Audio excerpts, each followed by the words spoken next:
Dear friends, ഇത്രയും കാലം നമ്മുടെയെല്ലാം ഒരു കുടുംബ സുഹൃത്തും മലയാളികളുടെ അഭിമാന ഭാജനവുമായ മിസ്റ്റർ വീരേന്ദ്രൻ നമ്മളെ വിട്ടുപോകുന്നതിൽ നമുക്കെല്ലാവർക്കും അതിയായ സങ്കടമുണ്ട്.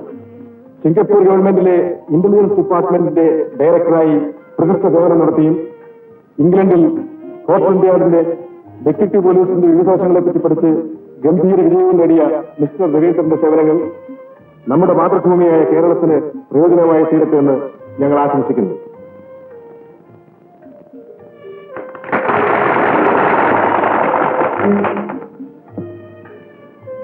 പ്രിയ സുഹൃത്തുക്കളെ, ഞാനൊരു മലയാളിയാണെങ്കിലും ജനിച്ചതും വളർന്നതും പഠിച്ചതുമൊക്കെ സിംഗപ്പൂർ എന്ന ഈ മനോഹരമായ നഗരത്തിലാണ്. നിങ്ങളുടെയൊക്കെ അനുഗ്രഹ ആശംസകളാണ് എന്റെ വിജയത്തിന് കാരണം. നിങ്ങളോടൊന്നിച്ച് ഇവിടെ തന്നെ താമസിക്കണമെന്നായിരുന്നു എന്റെ ആഗ്രഹം. പക്ഷേ അച്ഛന്റെ മരണശേഷം കേരളത്തിലേക്ക് പോയ എന്റെ അമ്മയുടെ സ്നേഹം നിറഞ്ഞ ആജ്ഞയ്ക്ക് വിധേയനായി ഞാൻ ഈ സ്ഥലം വിടുകയാണ്. ശേഷിച്ച എന്റെ ജീവിതം കേരളത്തിൽ എന്റെ പെറ്റമ്മയോടും കൊച്ചന്യത്തിയോടും കൂടി തുടരണമെന്നാണ് ഞാൻ ആഗ്രഹിക്കുന്നത്. നിങ്ങളുടെ എല്ലാം ആശംസകൾക്ക് വേണ്ടി ഞാൻ അപേക്ഷിക്കുകയാണ്. എന്റെ പ്രസംഗം ഞാൻ നിർത്തുന്നു. നന്ദി, നമസ്കാരം.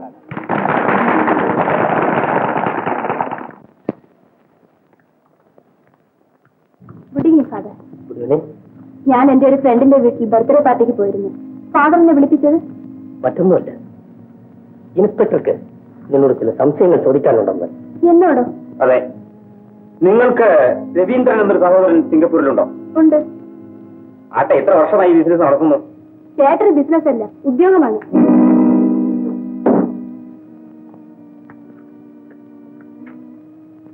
ഈ വൈരമാല എവിടെ നിന്നാണ്? ഇതെനിക്ക് ചേട്ടൻ ബർത്ത്ഡേ പ്രസന്റ് തന്നതാണ്. ഈ എഴുത്ത് നിങ്ങളുടെ സഹോദരൻ നിങ്ങൾക്ക് എഴുതിയതാണോ? എന്തിനു മറയ്ക്കുന്നു? സത്യം പറയണം. ഇത്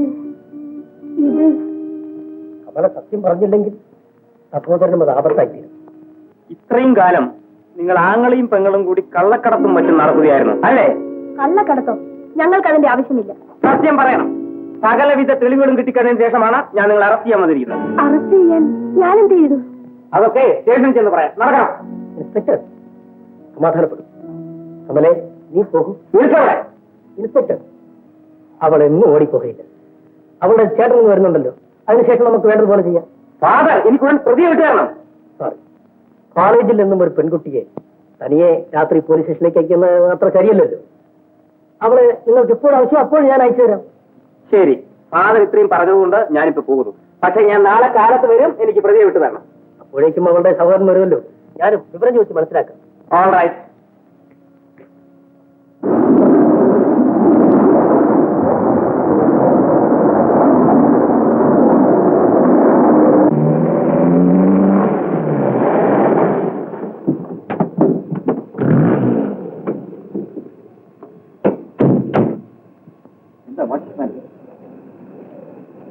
നിങ്ങളാണോ സിംഗപ്പൂരിൽ വന്ന മിസ്റ്റർ രവീന്ദ്രൻ? അതെ, ഞാൻ പോലീസ് സൂപ്രണ്ട് കൃഷ്ണമൂർത്തി. നിങ്ങൾ സ്റ്റേഷൻ വരെ ഒന്ന് വരണം. പോലീസ് സ്റ്റേഷനിലോ? എന്റെ മോൻ എന്തിനാ വരുന്നത്? നിങ്ങളുടെ അമ്മയാണോ? അതെ. മറ്റൊന്നിനുമല്ല, വരണം മിസ്റ്റർ രവീന്ദ്രൻ.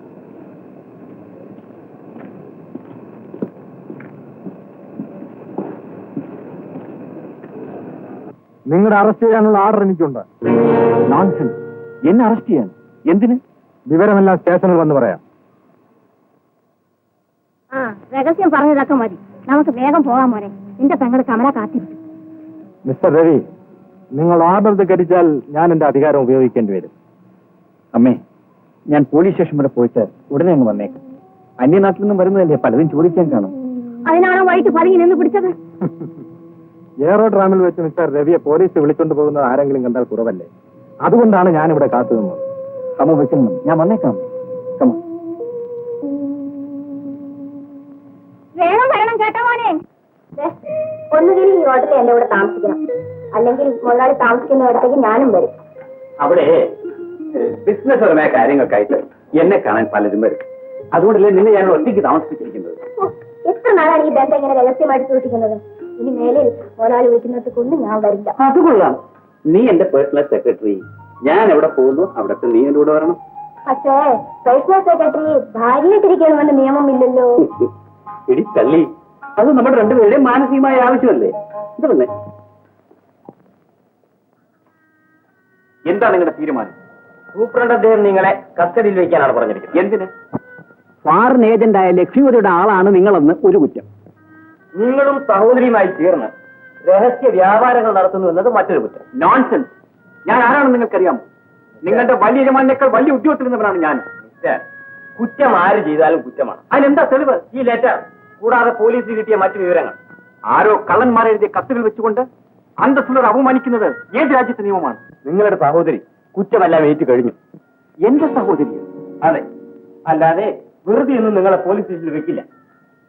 സത്യത്തിനും ന്യായത്തിനും ഇവിടെ സ്ഥാനമില്ല എന്ന് അറിഞ്ഞിരുന്നുവെങ്കിൽ ഞാൻ ഈ നാട്ടിൽ കാലുകുത്തുകയില്ലായിരുന്നു. ഒരു കാര്യം നിങ്ങൾ മനസ്സിലാക്കണം, എന്നെ കാരണം കൂടാതെ ഇവിടെ താമസിപ്പിച്ചാൽ ബലമായി ഞാൻ പുറത്തു പോകും. നിങ്ങൾ പോലീസ് കസ്റ്റഡിയിലാണ്. ഈ കസ്റ്റഡിയിൽ നിന്ന് പുറത്തു പോകാനുള്ള തന്റെ ഇടം എനിക്കുണ്ടെന്ന് നിങ്ങൾ മനസ്സിലാക്കും. ഒളിച്ചോടാൻ. മിസ്റ്റർ രവി, ഇത് ഇന്ത്യയാണ്, സിംഗപ്പൂർ അല്ല. നിങ്ങൾ ഒരു പോലീസ് ഉദ്യോഗസ്ഥനായിരുന്നുകൊണ്ട് നിങ്ങളെ ഞാൻ ലാക്കപ്പിലിട്ടില്ല. എന്റെ അമ്മയും സഹോദരിയും മറുനാട്ടിൽ നിന്നും വന്ന് എന്നെ കാണാൻ ആശയോടെ കാത്തിരിക്കുകയാണ്. എനിക്കുടനെ അവരെ കാണണം. അതിനൊന്നും എനിക്ക് അധികാരമില്ല. വേണമെങ്കിൽ സഹോദരിയുമായി ഫോണിൽ സംസാരിക്കാം.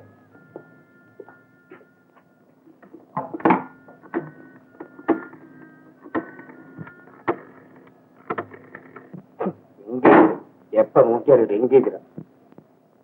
Hello, hotel Hong Kong, room number 7.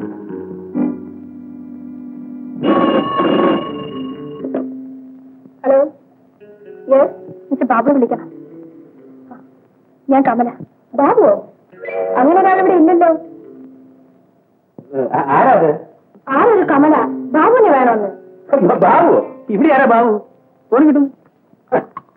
Hello, ഞാനാണ്. ആര്, കമലയോ? എന്താ വിശേഷം? എനിക്കുടനെ നിങ്ങളെ കാണണം. പോലീസ് എന്നോട് പലതും ചോദിക്കുന്നു. ഒന്നും പേടിക്കണ്ടെന്ന് ഞാനല്ലേ പറയുന്നത്. ആ ലെറ്ററിന്റെ രഹസ്യം എന്താണ്? എനിക്ക് ഉടനെ സത്യം അറിയണം. ഓ, അത് സാരമില്ല, നമുക്ക് നാളെ തീരുമാനിക്കാം. അതെ, ചേട്ടൻ ഇതൊക്കെ അറിഞ്ഞാൽ പിന്നെ ഞാൻ ജീവിച്ചിരുന്നിട്ട് കാര്യമില്ല. നാളെ ഞാൻ ഇവിടെ വരുന്നുണ്ട്. നാളെ കാണാം. നാളെ സംസാരിക്കാം. എനിക്കൊരു സമാധാനവും കേൾക്കണ്ട. നിങ്ങൾ എന്നെ ഏതോ മറക്കുന്നുണ്ട്. എനിക്ക് ഉടനെ വിവരം അറിയണം. ഞാൻ നേരെ ഹോട്ടലിലേക്ക് വരും.